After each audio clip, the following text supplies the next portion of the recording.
শীতের তীব্রতার সঙ্গে সঙ্গে বাড়ছে শিশুদের ঠান্ডাজনিত নানা রোগ। দ্রুত ছড়িয়ে পড়ছে নিউমোনিয়া। দূষিত পানি ও স্বাস্থ্যসম্মত টয়লেটের অভাবে বেড়েছে ডায়রিয়ার প্রকোপও। জ্বর কাশি নিয়ে প্রতিনিয়ত হাসপাতালে ভর্তি হচ্ছে শিশুরা। এই চিত্র পাহাড়ি জেলা বান্দরবান সদর হাসপাতালের। আক্রান্তদের মধ্যে অধিকাংশই 5 বছরের নিচের শিশু। বাহির থেকে চিকিৎসা করছি, তাহলে এখানে বান্দরবান সদর হাসপাতালে নিয়ে আসছি। এখানে আনার পরে ডাক্তাররা চিকিৎসা দিচ্ছে। নিউমোনিয়ার ভাব চলে আসছিল, ভর্তি করাইছি। আজকে হচ্ছে 4 দিন হচ্ছে। আনার পরে 3 দিন শ্বাস চলছিল, তারপর হচ্ছে এখন শ্বাসটা বন্ধ করেছে। একটু ভালো দেখাইছি তার জন্য ডাক্তার, তারপরেও দেখতেছে। অক্সিজেন 5 দিন দিয়ে দিচ্ছি।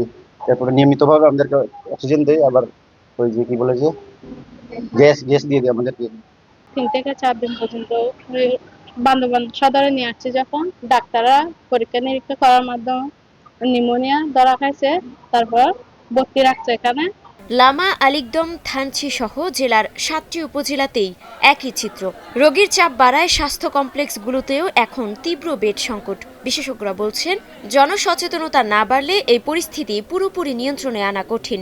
যারা গুরুতর অবস্থায় আসে, ওগুলো আমরা সর্বত চেষ্টা করি ওদেরকে হচ্ছে যে ডক্টরের কথা নির্দেশ অনুযায়ী ওষুধপত্র দিয়ে সুস্থ করার জন্য আর কি। খাওয়া পরিষ্কার পরিচ্ছন্নতা মেনটেন করা না। আর শীতের মধ্যে যেটা বললাম যে শীতের কাপড় পরাতে হবে, শীতের কাপড়টা ঠিক মতো পরাচ্ছে না ওনারা। আর অনেকগুলো আছে অপুষ্টির বাচ্চা। পাহাড়ি এলাকায় শীতের শুরুতেই এসব রোগের ঝুঁকি বহুগুণ বেড়ে যায়। তাই সবাইকে বাড়তি সতর্কতা অবলম্বনের আহ্বান চিকিৎসকদের। হঠাৎ করে যখন সিজন পরিবর্তিত হয়, তখন আমরা অসতর্কতার মধ্যে থাকি। এই অসতর্কতার জন্যই এই রোগীদের এই রোগগুলো বেশি হয়। এই রোগগুলো সাধারণত বেশি হয়। তাই এই রোগগুলো যাতে বেশি না হয়, আমরা এই জন্য আমাদেরকে ওই সতর্ক থাকতে হবে, যাতে আমরা অপরিচ্ছন্ন যাতে না থাকি। গত 1 মাসে বান্দরবান জেলায় নিউমোনিয়ায় আক্রান্ত হয়েছে প্রায় 252 জন, যেখানে আগের মাসে এই সংখ্যা ছিল 0।